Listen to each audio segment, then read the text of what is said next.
Mellor. I run an ad agency, ad/brand agency called Mellor and Smith. We are based just next to Borough Market, and we're about to turn 10 years old. We turned 10 years old in January. And during those 10 years, we've gone on a bit of a journey, really. And when we started out, this was me in 2003, my first design job. What you'll notice is that I wear the year on all my t-shirts, so then I know what year I am when I'm looking back at old photos. So this is me looking like a bit of a dickhead in my first design job with bleached hair and pulling an all-nighter, I think, in the middle of that one.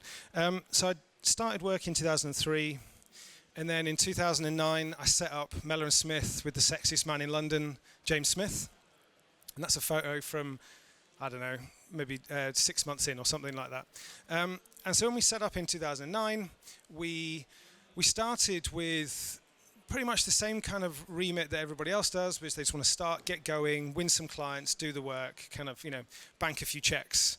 And what we actually realized was that fast forward 5 years, we're producing pretty average work. Wasn't that great. We were just taking the check. We were saying yes to the client. We were never arguing back. And it was a bit shit, really. So 5 years ago, we went on start of this journey where we started talking about taking risks to clients, and we started doing our own work.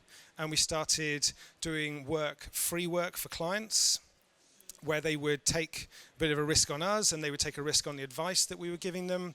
And we go forward another couple of years, and we started to formalize that into Take Fucking Risks. So some of you may have heard of that event. It's an event that we run in London. It's probably the biggest creative event now in London. It's once every 3 months. We get almost 500 people to an event. It's fucking massive, to be honest, and it's a bit of a pain in the arse. So we started it around this sort of time. This is our team. We're very, very small. This is 2016.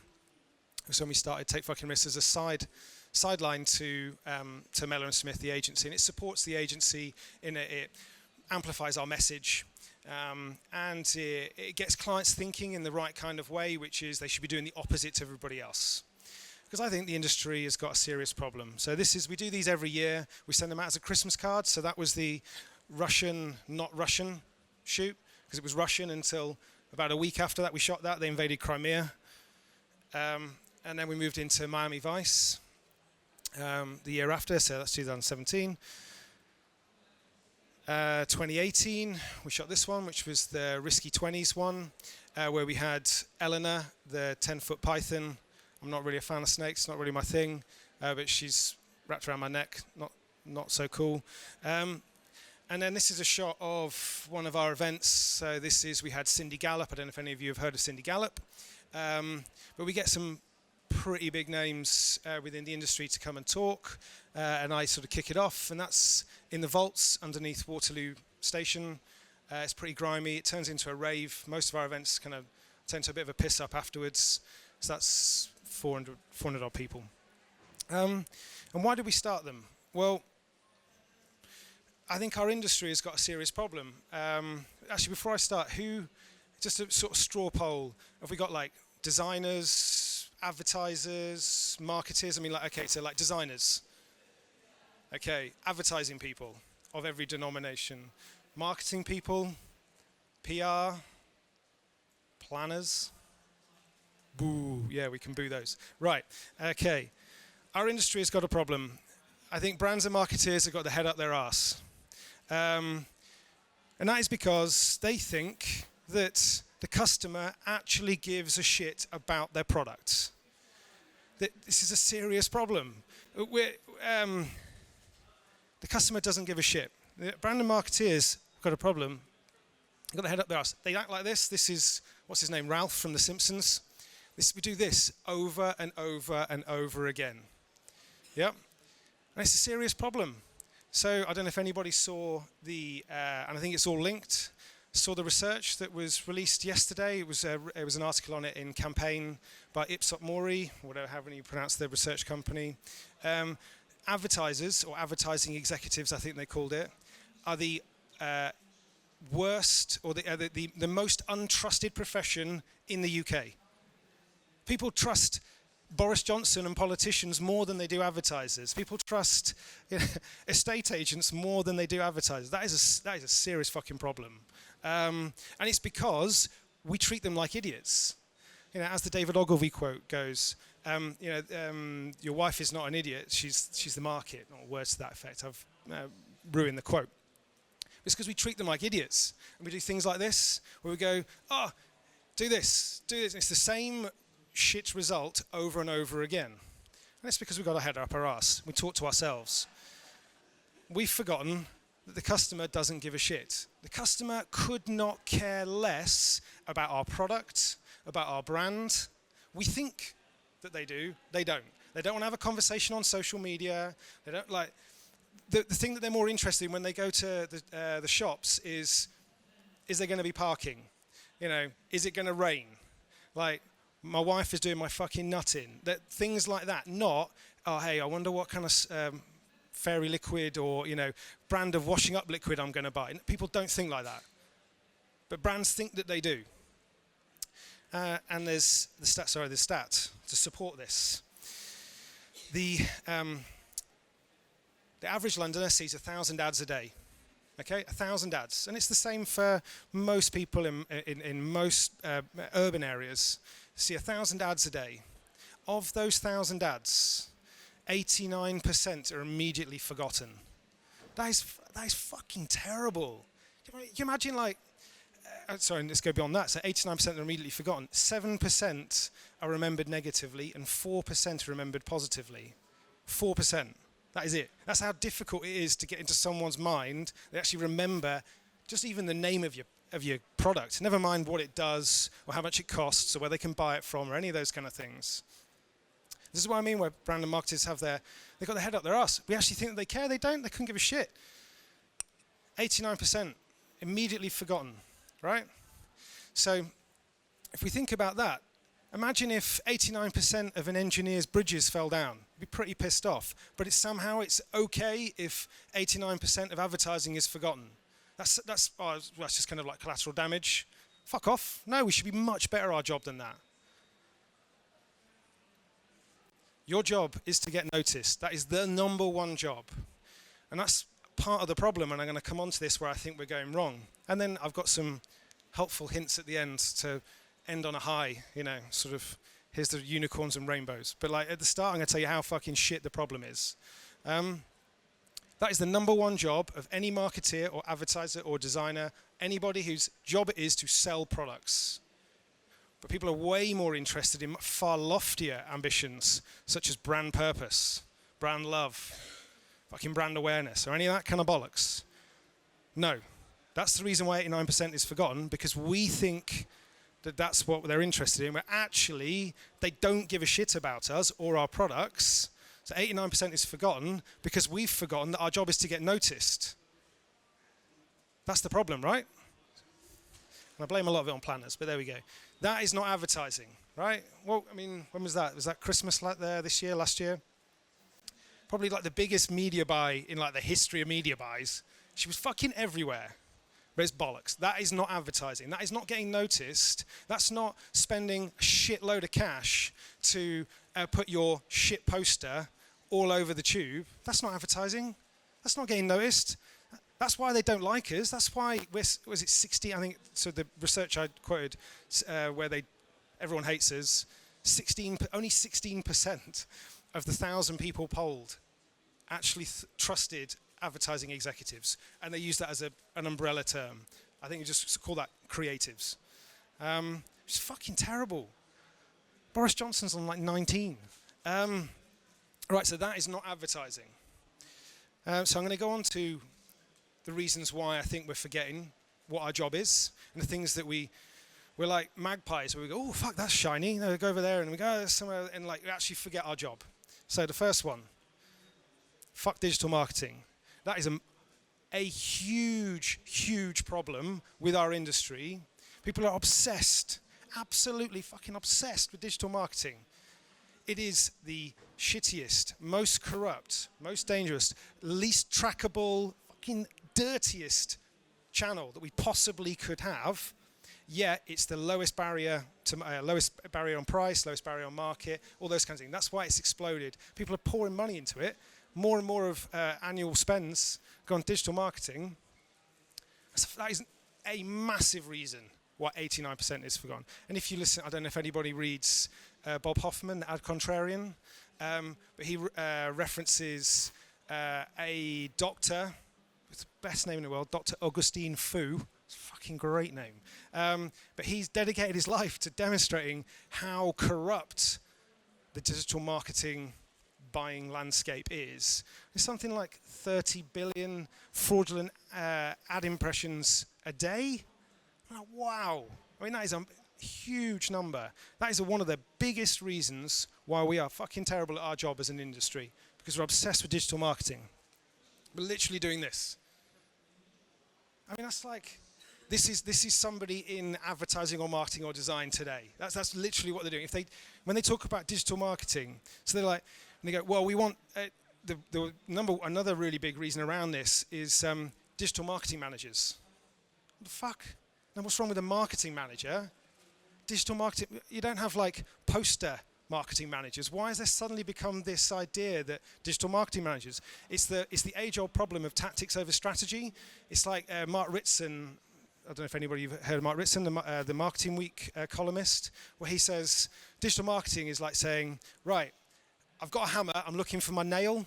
That's essentially what we're doing. We're deciding on tactics before we've even decided on what we're going to try and do. So that's digital marketing. Data. Fuck, data. We're gonna use data-driven insights. All right. Yeah. Wow. I mean, that's really inventive, that is, isn't it? We're really going to set the world on fire with some creativity. We're really going to tickle the taste buds of the customer. If we go, yeah, that's based on data. The customer, like the person on the street, don't give a fuck about the data that we have. And then you got like absolute morons that talk about data as the new oil and all this kind of crap. Absolutely no way. The best ads in the world, even the ones that we talk about from 30 years ago, were not based on data.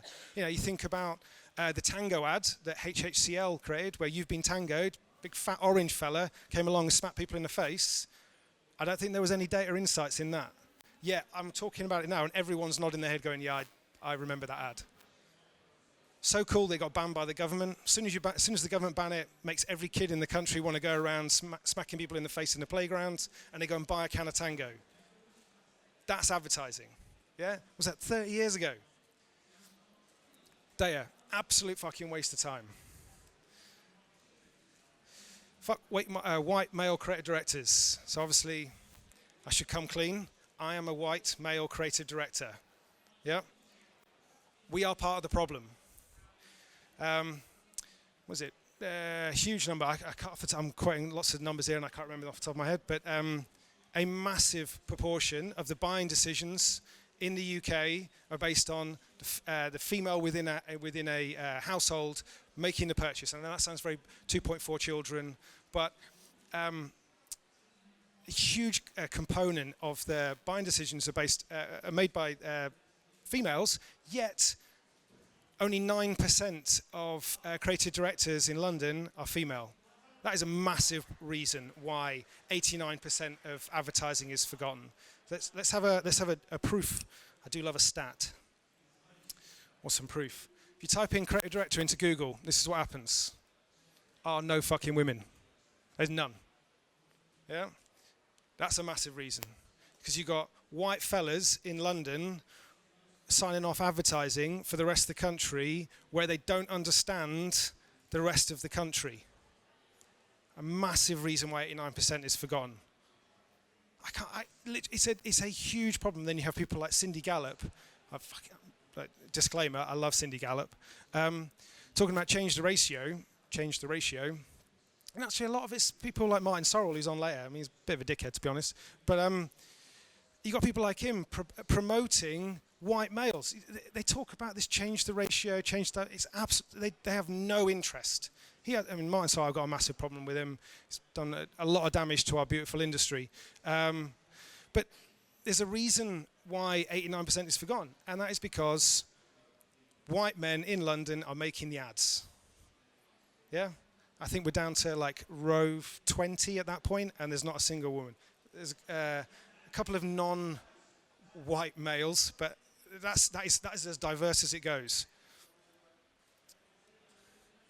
Focus groups. Where creative ideas go to die. No, nothing good has ever come out of a focus group. Absolutely nothing. People who make money out of running focus groups would probably tell you different. But I've been in the game for what? We're talking like 16, 17 years now. I don't think I've ever seen something like startling and remarkable. Oh my God, I never knew that come out of a focus group. You got people like Bob who turn up, takes 20 quid as a sandwich, tells you he prefers yellow over blue, and then he fucks off. That is not going to produce decent ideas. It'll quite happily kill an idea because the client will go, oh, well, Bob says he doesn't like it in yellow, so we can't do it in yellow. Like, fuck off, Bob. Yeah, focus groups. They're full of people like this. Psychopaths, really. This is another reason why 89% is immediately forgotten. And that is because they're all fucking idiots. I have a thing about fragile ideas. So initial ideas. When, as a creative, you come up with something, like in the middle of the night, when you're in the shower, when you're going for a poo, whatever it is, that little spark is so easy to kill. Ideas in their infancy are so fragile. They need development and empathy and humility. They definitely don't need a focus group of idiots to go, yeah, well, and kill it. Yeah, Bob, fuck off. Take your sandwich. Take your 20 quid. Millennials. They do not fucking exist. All right? There's a lot of people get very hot under the collar, very frothy about millennials. Absolute bollocks. If they did exist, they're poor as fuck. I mean, they ain't got any money. But they don't. What's far more interesting is the adults over the age of 50 in the US, if they were a country of their own, they would be the 4th largest economy in the world. Yet no advertising is directed at them. Yet they're fucking rich. So rich. Buying cars, buying houses, buying disposable goods, all the kind of things that brands would love to get in front of. But no, I mean, when was the last time you saw a car ad where it had an old person in it? No, they don't. They got some hipster, with a bit of a beard, maybe a couple of tattoos, probably 30 because they want to go a bit old. And that's why no fucker watches car ads anymore. They don't exist. Yet, in advertising land, they do exist. I mean, this is just like the first 10 shots off iStock. These people don't exist. These are not real people. Yet, I mean, that's probably, that's an ad. Someone has made an ad that's got a millennial, and they're all doing this because they're so different, and they want to have a conversation with brands. They want brand love, brand purpose. I'll only get involved. I'll only buy a product where the brand has a purpose, where they try to save the world or not kill dolphins or whatever it is. No, bollocks, absolute bollocks. Fuck I, or fuck AI. Fuck I. I mean, I could put VR, blockchain, chatbots, machine learning. The list is endless of complete rubbish. These are all just shiny. This is why I go back to this point about we're all magpies. Marketeers, they're just magpies. See a shiny new thing. Well, that's the hot trend. You could put in there influencer marketing. I mean, it's just rubbish. It's a replacement of an idea. It's much easier to go, oh hey, let's get an erection over AI rather than think about a difficult good idea. It's way easier to do that, and then that's why we go down. Fucking putting on VR headsets. I mean, I haven't actually spoken to the people that are down there, but I mean, there's some people downstairs in a few of the stands that flog in VR sets and VR experiences. It's all bollocks. Sorry, I lost my train of thought there. Another reason why 89% of advertising is forgotten is because we're obsessed as an industry with the method of delivery rather than the idea. So you go, all right, we're going to do an AI, or we're going to do, let's say we're going to do a VR project. The client goes, we're going to do VR because I was at a conference and some really like clever person just said that VR is the future. And then they go to the agency and they go, right, we're going to do a VR one. You go, all right, like that isn't a starting point. That's the channel. Come up with the idea, and then come up with the channel by which you're going to deliver it. Like I said, you go back to that's tactics before strategy. No good idea ever came out of someone deciding what their tactic is before they decided what the strategy is.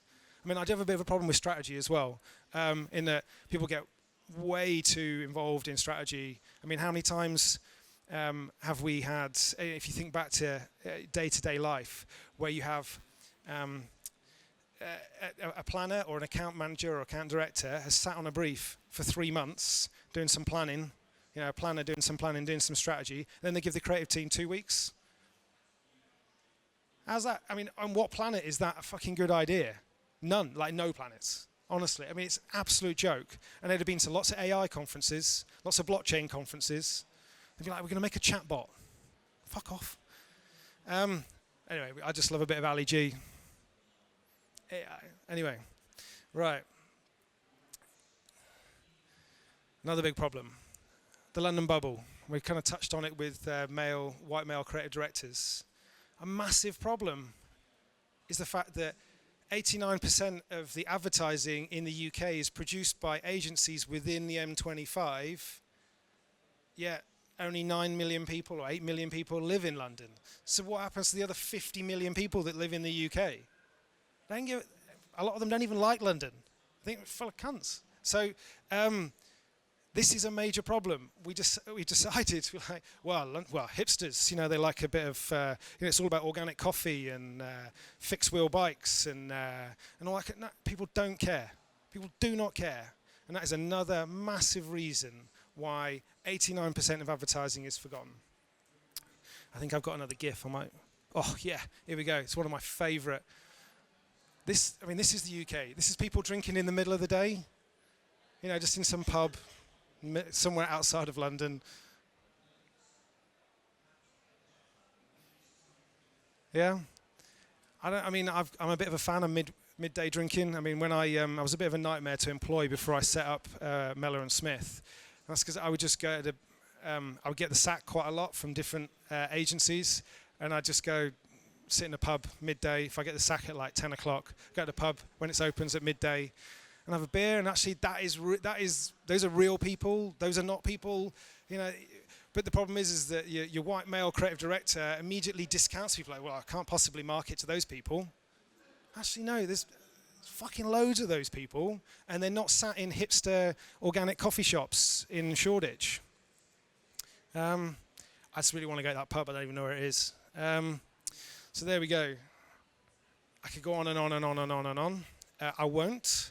But those, I think, are 6 things that have a massive bearing on the terrible state of the advertising that is produced in this country. And this is not just in the UK. When I've recently moved to France, so I split my time between the UK and France now. And I have the same problem. I mean, this is not a UK problem. This is like everyone. Yeah. Anyone that sells that produces advertising. So yeah. What are the answers? The answers. Shock horror. I think the first one is we need more troublemakers. We need more people to tell clients to piss off. We need more clients. We need more people to be honest, have some humility, demonstrate that they don't have all the answers. But we need more troublemakers. We need more people like Paul Arden, who was the creative director at Saatchi & Saatchi's for like 25 years. He was like sort of the typical, like the absolute flag bearer for the enfant terrible. Like someone who's an absolute nightmare, but they're full of ideas. And you know exactly where they stand. They're trying to produce the best idea they possibly can, but it's a fucking pain in the arse. And you never put them in front of a client, because it's probably going to punch them. But we need more troublemakers. And that's the problem. There's way too many yes men. There's way too many people that are prepared to just, oh yeah, I'll just take the check, do the work, it's average, move on to the next one, move on to the next one. Grow the business to the point where Martin Sorrell might buy me. We need more people like Han Solo. It's my spirit animal. He's definitely a troublemaker. excuse me. We need to do the opposite to everybody else. So another grandee or sort of godfather of the advertising industry, Dave Trott, who I'm sure many of you have heard of, he spoke at one of our events. And he talks about, and he's been speaking about this for 30 years, 40 years maybe. A big fan of his. He talks about doing literally the opposite to everybody else. So do 180 degrees different to everybody else. You will then get noticed. You will do your job as an advertiser or a marketer.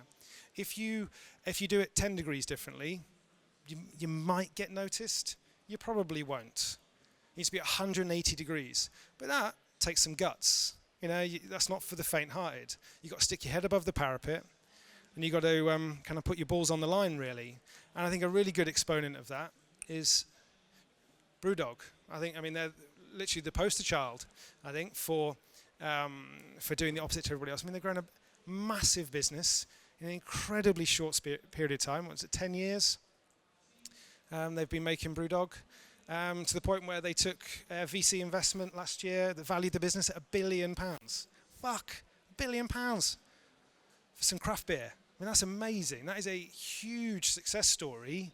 And they've done that by sticking their fingers up to the establishment, telling everybody within the beer industry to fuck off, and doing the exact opposite. Can you imagine Heineken driving a tank down outside Bank of England?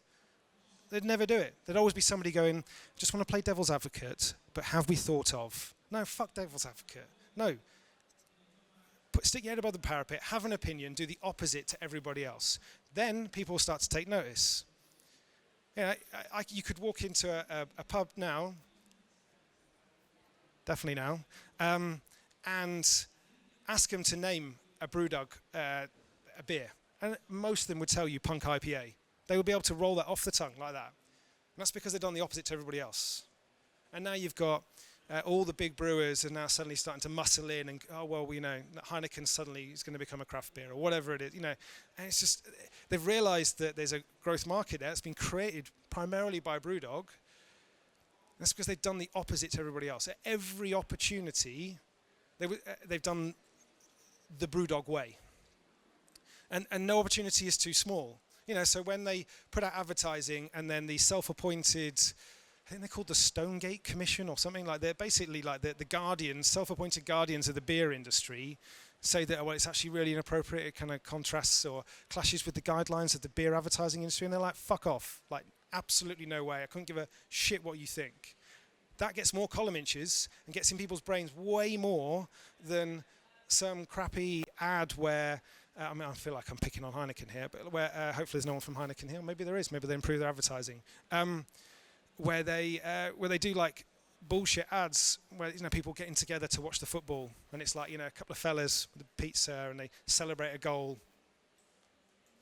Shoot me now. And for fuck's sake, embrace some risk.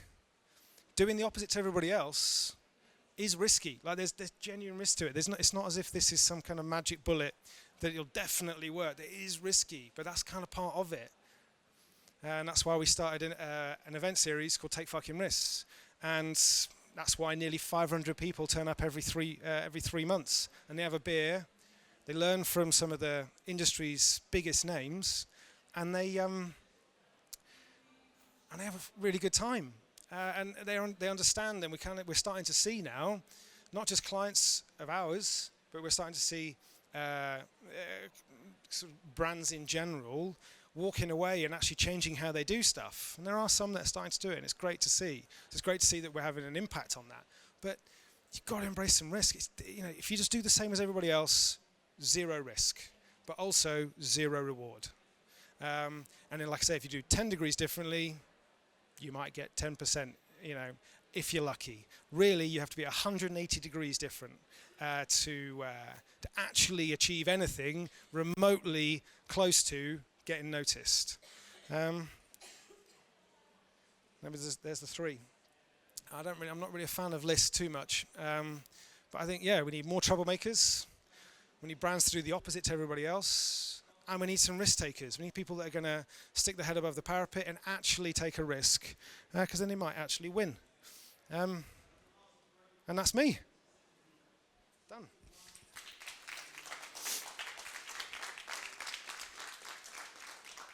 That was half an hour, not 45 minutes.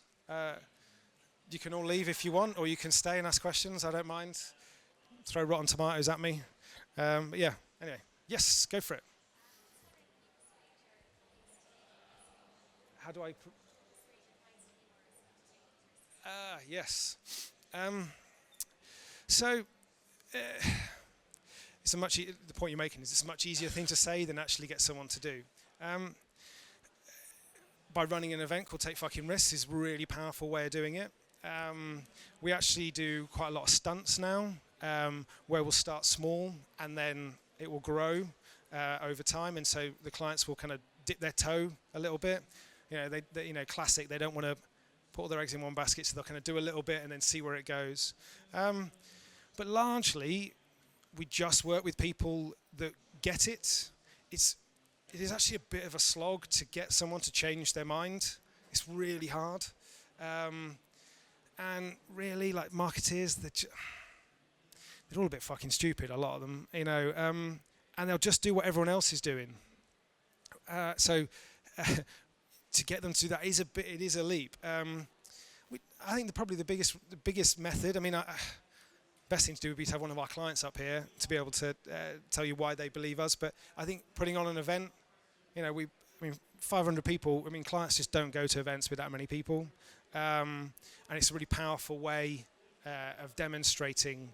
And then you have people like Cindy Gallop or Dave Trott or Bob Hoffman.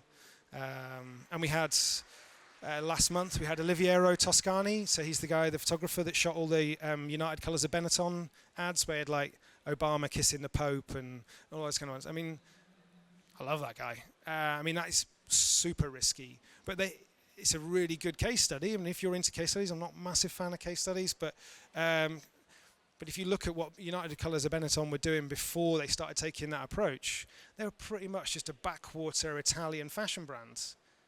And then over a 15-year period, they're suddenly one of the most famous fashion brands through the 80s and 90s. I mean, they kind of dipped off a little bit now, but in their prime, they were incredible. And that was because they just gave Oliviero a carte blanche.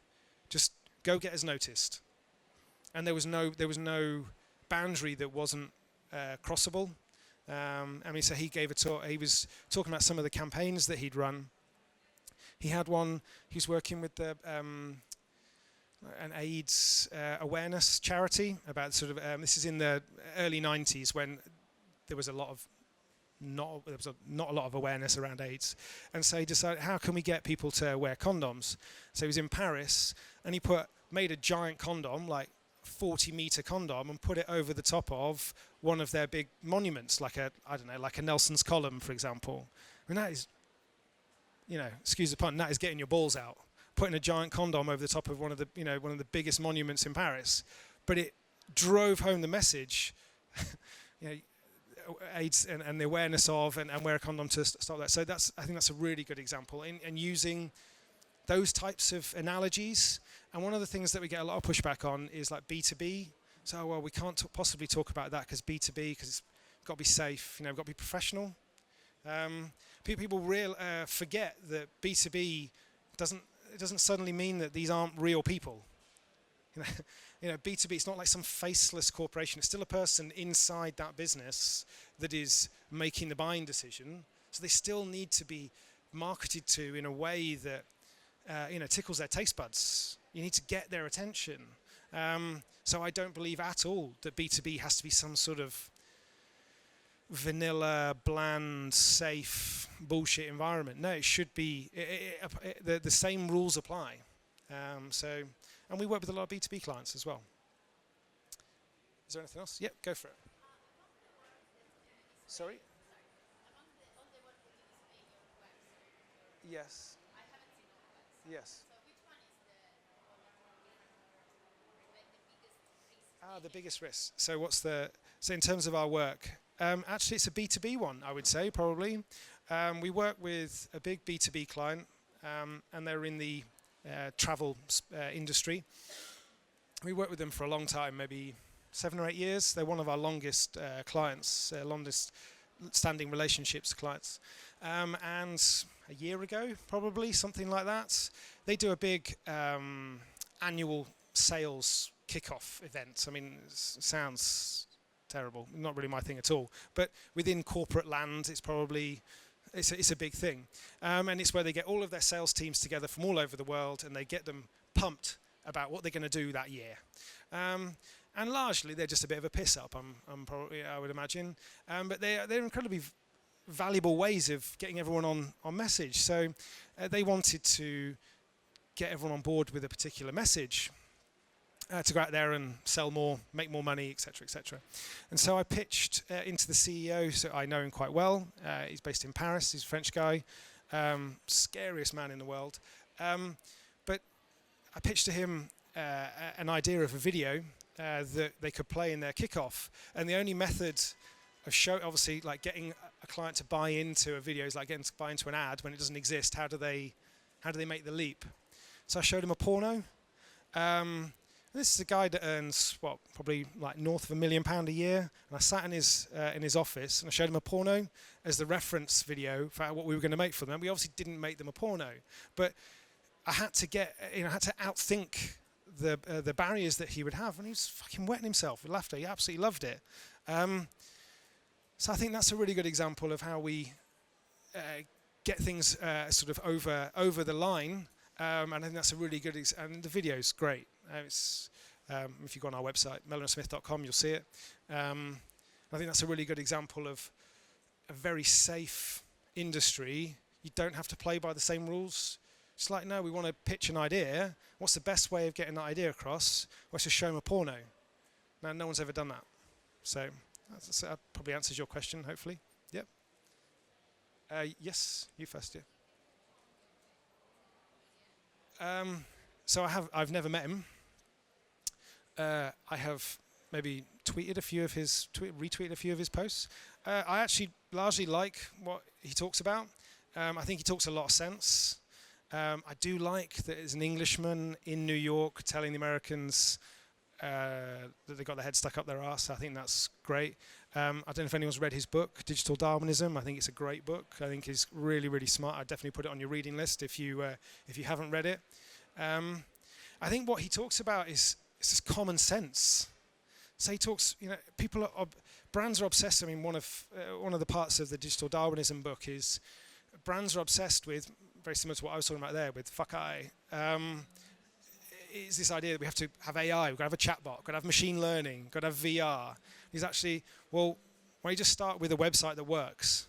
Or why don't you start with sending an email that isn't from a do not reply at email address? Why not have it so that you can store your card details in the website when you're buying something?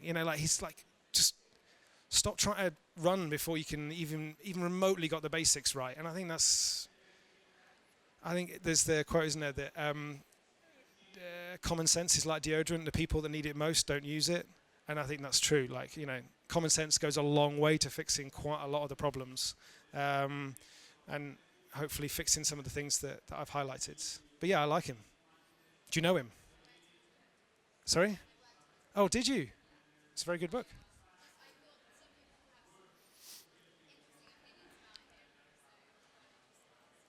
No, I think he's great. Definitely. Good book. Well done. Yes, mate.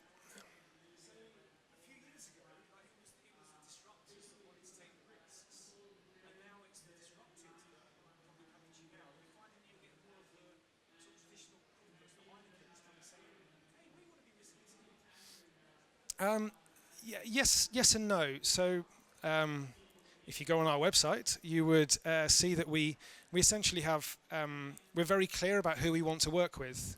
So we work with, so we call them scrappy newbies, essentially tech startups, where our pitch is, you've got £50,000 and you need to turn that into £1 million worth of advertising because you don't have £1 million to spend because you're a tech startup. Right? And so we work with those quite a lot.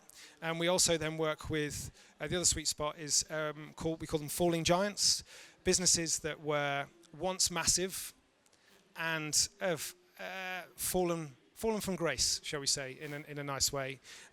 So they once were one of the 2 or 3 biggest brands in their market, and now suddenly they're down in 7th, 8th, 9th, and they're essentially just managing decline.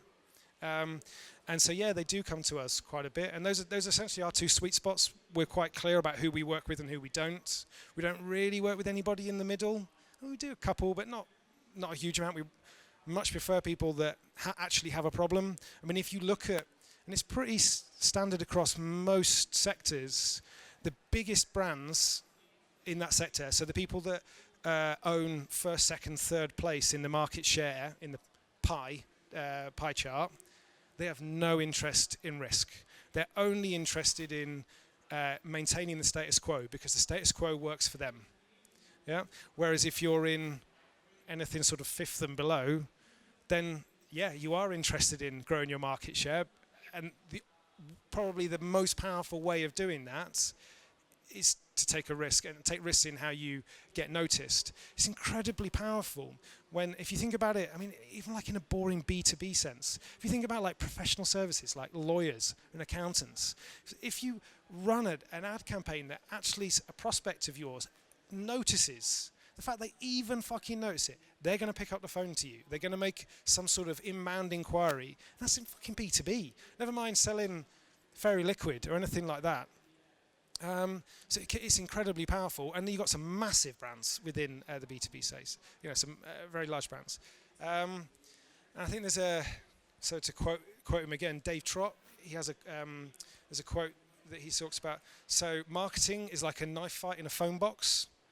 So market share, when you're in an established market. So if you're in accountancy, or you know, big in B2B side, or even on a B2C side, you know, big markets.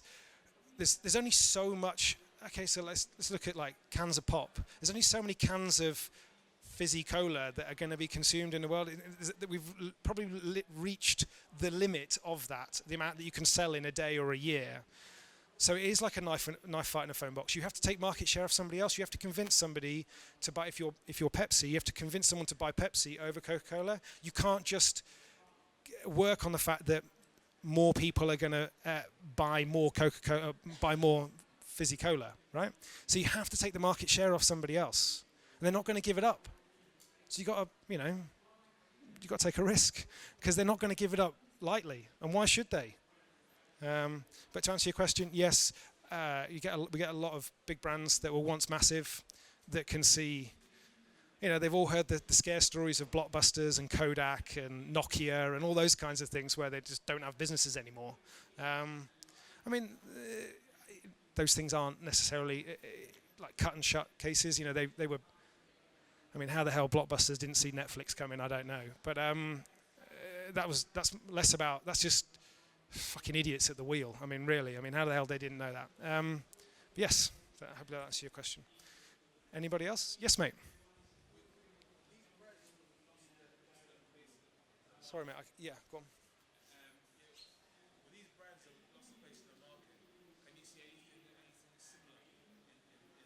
Oh, like similarities with them. Yeah. Well, they're all managing decline. You know, I think a really good example of that is W.H. Smith's. I mean, it's like such a. I mean, it was a stalwart of the high street, right? But you've got the CEO, the lady who's the CEO of name fails me now, but she's making more money out of falling sales year on year because she's optimizing the shit out of the business. And I think it's businesses that aren't doing that as probably is the common thread. People that are just essentially like, well, shit, we're selling less than we were last year, and then less again, and less again, and less again. So I think that's probably the common thread. It's a managing of decline, rather than a steep. They're not falling off a cliff. The graph is sort of slowly declining. So you should be able to see the problem. It's not like, you know, you're waking up one day and then suddenly like, oh shit, I don't have a business anymore. You know, this takes sort of 5-10 years, and they have really deep pockets. They should be investing in stuff like this. So yeah, hopefully that answers your question. I think we're up. Time's up. Right. Thank you very much anyway. Cheers.